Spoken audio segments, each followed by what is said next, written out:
E ao terceiro dia fizeram-se umas bodas em Caná da Galileia, e estava ali a mãe de Jesus. E foi também convidado Jesus e os seus discípulos para as bodas. E faltando vinho, a mãe de Jesus lhe disse: não tem vinho. Disse-lhe Jesus: mulher, que tenho eu contigo? Ainda não é chegada a minha hora. Sua mãe disse aos serventes: fazei tudo quanto ele vos disser. E estavam ali postos 6 talhas de pedra para as purificações dos judeus, e em cada uma cabia 2 ou 3 almudes. Disse-lhe Jesus: enchei de água essas talhas. E encheram-nas até em cima. E disse-lhes: tirai agora e levai ao mestre-sala. E levaram. E logo que o mestre-sala provou a água feita vinho, não sabendo de onde viera, se bem que o sabiam os serventes que tinham tirado a água. Chamou o mestre-sala ao esposo e disse: todo homem põe primeiro o vinho bom, e quando já tem bebido bem, então o inferior. Mas tu guardaste até agora o bom vinho. Jesus principiou assim os seus sinais em Caná da Galileia e manifestou a sua glória, e os seus discípulos creram nele. Amém? Sobe aí. Antes de você sentar, abra bem seus braços assim, ó. Estica lá em cima. Respira bem fundo. Agradece a Deus por esse fôlego de vida. Senta dando glória a Deus, agradecido por essa saúde, por essa disposição de ferro. Então vamos fazer um plano de fundo aqui. Jesus aparece aos 12 anos e ele some, só aparece de novo aos 30. Onde que Jesus estava dos 12 aos 30? Ele estava se preparando, se edificando, adquirindo habilidades, adquirindo capacidades, aprendendo a lidar com as pessoas. Ele estava se preparando para começar o ministério dele. Ele aparece aos 12 anos, já dando alguns sinais de como seria o seu ministério, de qual era o seu chamado, de qual era o seu propósito, de qual era a sua missão, de qual era a sua identidade. Depois ele some no anonimato e só aparece de novo aos 30 anos. Ele é batizado pelo seu primo João Batista.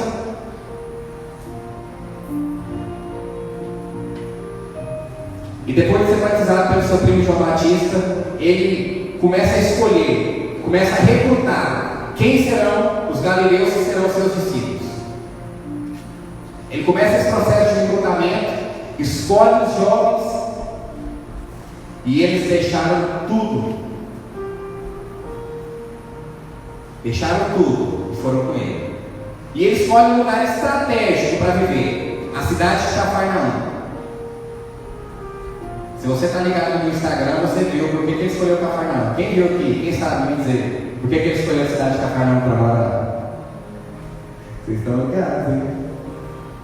Jesus escolheu a cidade de Cafarnaum para morar porque era uma cidade à beira-mar, uma cidade que tinha porto, era uma cidade que passava muitas ruas de comércio, passavam muitas caravanas, e era uma cidade que estava no meio, que fazia conexão entre o Oriente e o Ocidente. Então, quando ele curava no cego, que estava indo para um sentido, o cego levava notícia dele para aquele sentido, o ex-cego. Quando ele curava o aleijado que estava indo para o lado oposto, ele levava notícia dele para o lado oposto. E notícia dele se espalhava por toda a Síria, rapidamente. E a 213 metros de onde ele escolheu morar, de onde ele escolheu essa base, que é Cafarnaum, estava essa cidade da Galileia chamada Caná de Galileia. E foi ali que Jesus iniciou o seu ministério publicamente. Num casamento, onde o noivo e a noiva fazem um compromisso público, ele começa o seu ministério público. A Bíblia tem várias alegorias sobre o noivo e a noiva, Jesus e a igreja, sobre o casamento do cordeiro com a noiva e com a igreja. E eu acho muito interessante esse ser o primeiro sinal de Jesus, a primeira maravilha, esse primeiro milagre ser realizado no casamento, porque tem muitas alegorias na Bíblia sobre casamento. E no casamento é onde o noivo e a noiva fazem um compromisso público, com testemunhas. E você sabe como que era o casamento naquela época, João Vitor? Não, era um pouco diferente dos dias de hoje. A festa durava uma semana, já pensou? E olha que legal, o noivo, durante o noivado, que era o tempo de preparo para o casamento, o noivo ficava responsável por preparar a casa. Você está lembrando de algum noivo aí que disse que ia nos preparar o lugar? A responsabilidade do noivo era nos preparar, era preparar o lugar, era preparar a casa para a noiva. Glória a Deus. E o que a noiva fazia nesse meio período? Ela se preparava, ela só cuidava do enxoval dela mesma. E assim também nós estamos nos preparando para aquele grande dia, amém? Você está pronto para subir? Se fosse hoje, você tinha certeza da sua salvação?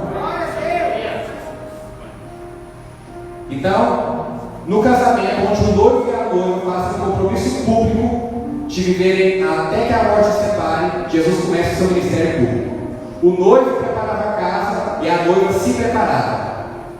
Só que quando o noivo ia buscar a noiva não sabia quando o noivo ia ir, nem sempre tinha hora marcada. Ele podia chegar a qualquer momento, ela tinha que estar preparada. Nem sempre era anunciado quando o noivo ia buscar a noiva. E o noivo buscava a noiva na casa dela, conduzia ela até a casa dele, e lá estavam os amigos e a família dos dois. E eles celebravam, e eles se alegravam, e eles se agradeciam o nome de Deus ali, e era uma festa que durava mais ou menos 7 dias. E o noivo e a noiva se vestiam de realeza, e tinha toda uma cerimônia, uma festa, chegava um presente, e eles se vestiam como realeza, e eles eram tratados como realeza, nesses 7 dias.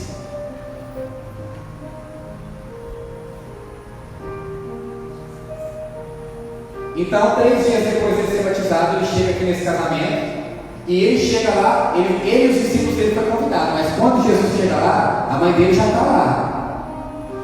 Tem alguns pontos aqui, nesses 11 versículos que nós lemos, que dá a entender que a mãe dele estava exercendo alguma função naquele casamento.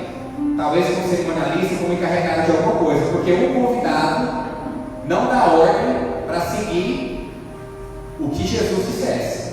Ela diz para os servos: faça tudo o que ele disser. O convidado não manda nos servos, o encarregado que manda nos servos. E outra coisa aqui, que indica que ela é encarregada de alguma coisa desse casamento, é que um convidado não fica atento para saber se a comida está acabando ou se o vinho está acabando.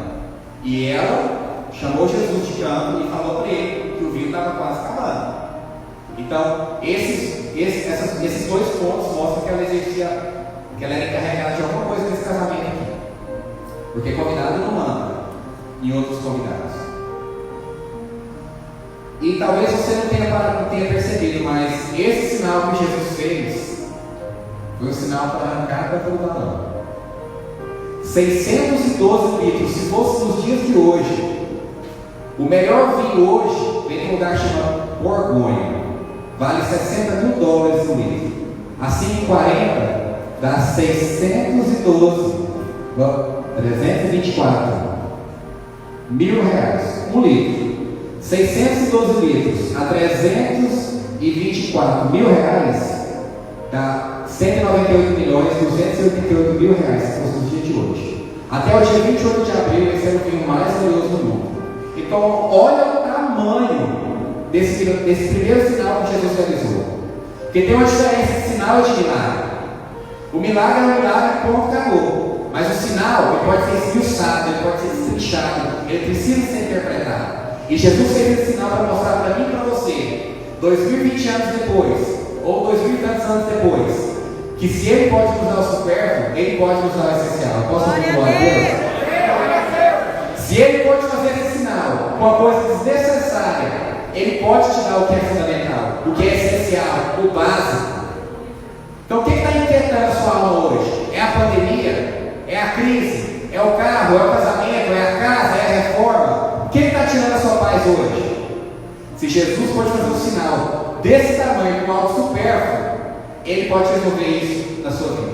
Ele não vai deixar faltar para você. Não fica você pensando que ele não é capaz de fazer, que ele não tem poder para fazer, que ele não quer fazer, porque ele tem bons pensamentos a seu respeito. Se você sonha que essa dor acabe, ele tem bons sonhos a seu respeito. Ele tem bons pensamentos a seu respeito. Ele não está procurando um meio para te castigar, para te trazer dano. Ele é que sabe os bons pensamentos que ele tem a seu respeito. Ele está procurando a oportunidade de te alcançar. Ele está procurando uma brecha para te alcançar com a bênção dele, com a mão acolhedora dele. Se ele deu supérfluo, ele pode dar o que não é essencial, porque o vinho não é essencial para nada. Aleluia. Totalmente supérfluo. Se ele fez um milagre desse tamanho, de 198 milhões, 278 mil reais, o que é que você pode pedir para ele que é grande demais para ele? Será que tem alguma coisa que você pode apresentar a ele que ele vai coçar a cabeça porque não sabe como solucionar?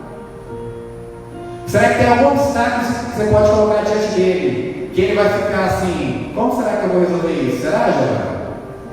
Será que tem alguma coisa que você pode apresentar para o rei dos reis que ele vai falar, não sei como resolver? O que você acha, Giovanni?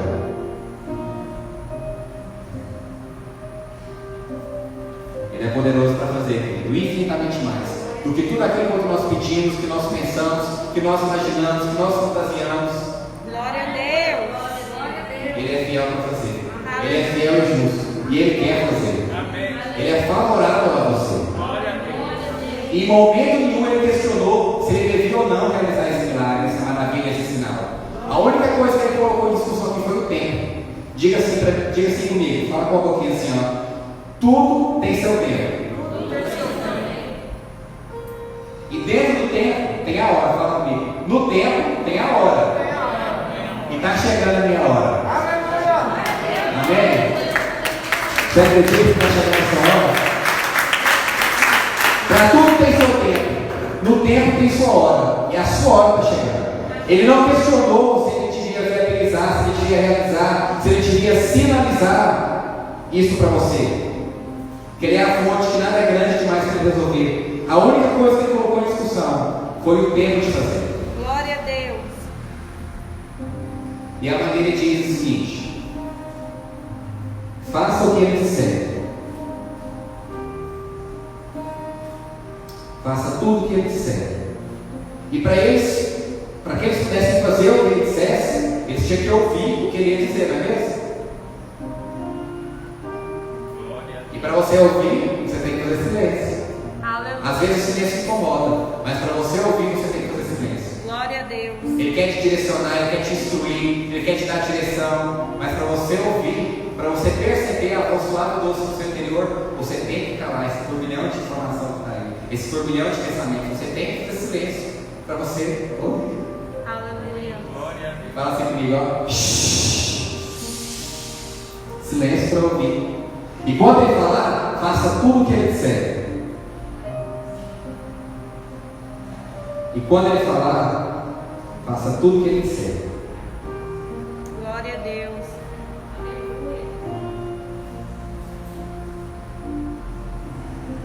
Glória a Deus. E quando ele falar, talvez não seja o dia que você está pensando que ele vai falar.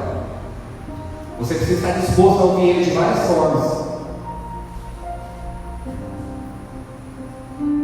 Talvez ele pode falar com você através do conselho, através de uma ordem. Um pai pode dar um conselho ou uma ordem para o filho. Um chefe pode dar um conselho ou uma ordem.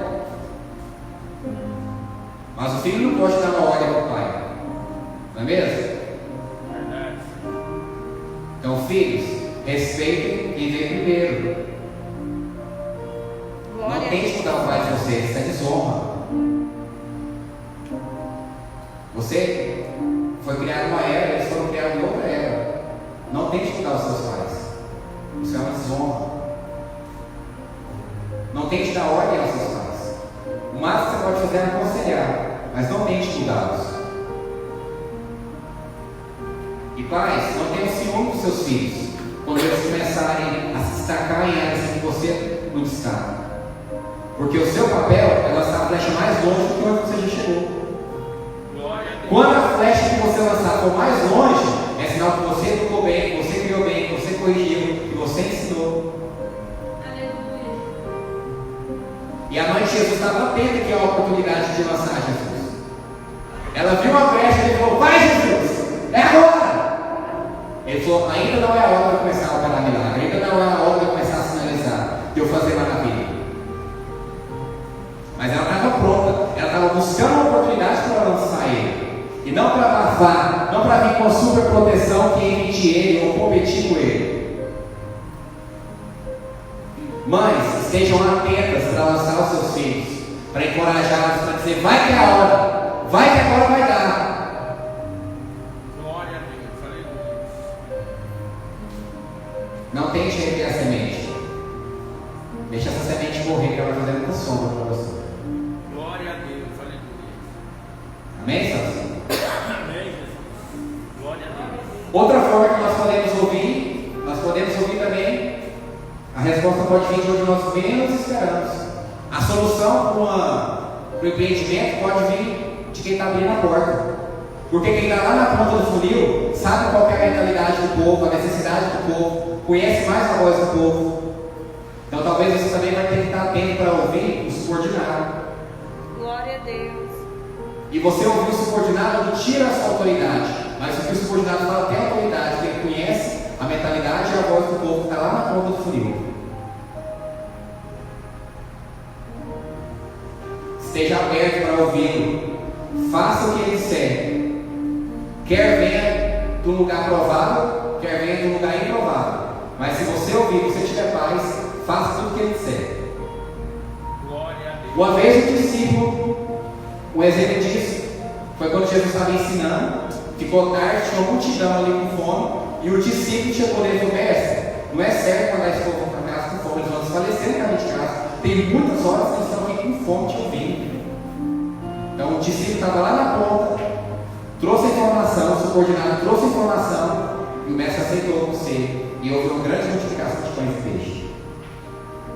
Decida ouvir a voz da esperança, decida ouvir a voz da fé. Gasta seu tempo ouvindo coisa boa, ouvindo coisa que edifica. Ocupa somente com coisas do alto, com coisas valorosas, com coisas nobres, com coisas dignas de você gastar o seu tempo com aquilo ali. O Velho Testamento está cheio disso.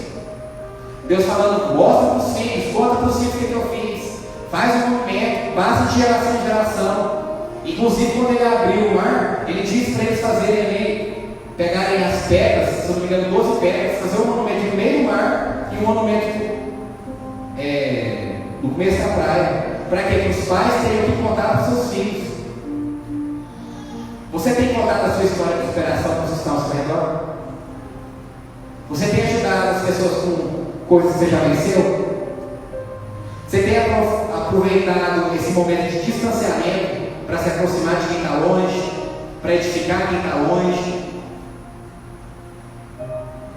O tempo todo no Velho Testamento você vai ver isso. Deus falando, conta, fala o que eu fiz, fala o que eu já fiz, fala onde vocês já venceram, conta o que vocês já superaram, faça um monumento no meio do rio, depois do rio, conte para os seus filhos as histórias de quando eu estive com vocês.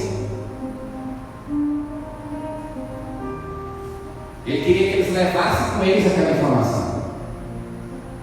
E tradição vem disso, sabia? Tradição é trazer consigo. O que você tem trazido consigo? Os feitos dele, o que ele falou, onde você já venceu, a voz da fé e a voz da esperança? Ou o oposto? O que você tem trazido consigo? O que você tem trazido consigo como tradição é o que te representa? Ou já é algo que nem te representa mais no passado?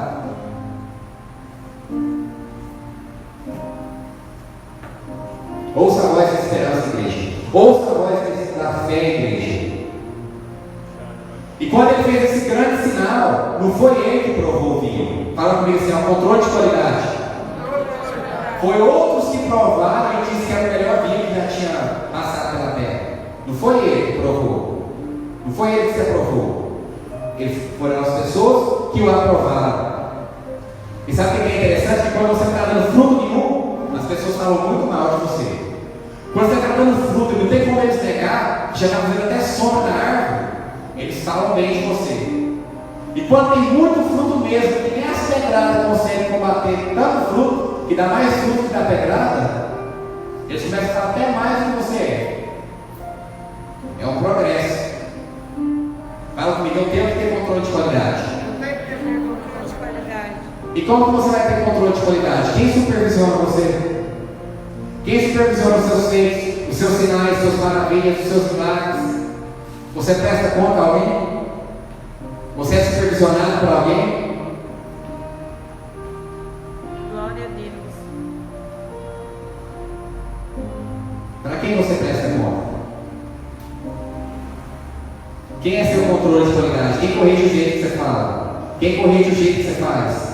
Quem corrige o seu jeito de ser pai, de ser mãe, de ser filho, de ser filha, de ser cristão, de ser um discipulador, de ser crente? Porque cristão, ser crente, é derivado de ser como Cristo, né? Um pequeno Cristo. E Jesus veio para fazer as coisas bem. E Ele deixou isso bem claro através desse sinal. Que o que Ele veio fazer, Ele veio para fazer bem. E nós temos feito tudo que nós pegamos para fazer bem? Se passar uma água pela nossa mão, vai virar um malbec ou vai virar um vinagre? Glória a Deus. Por onde você passa, você deixa as coisas amargando, como vinagre, ou deixa doce?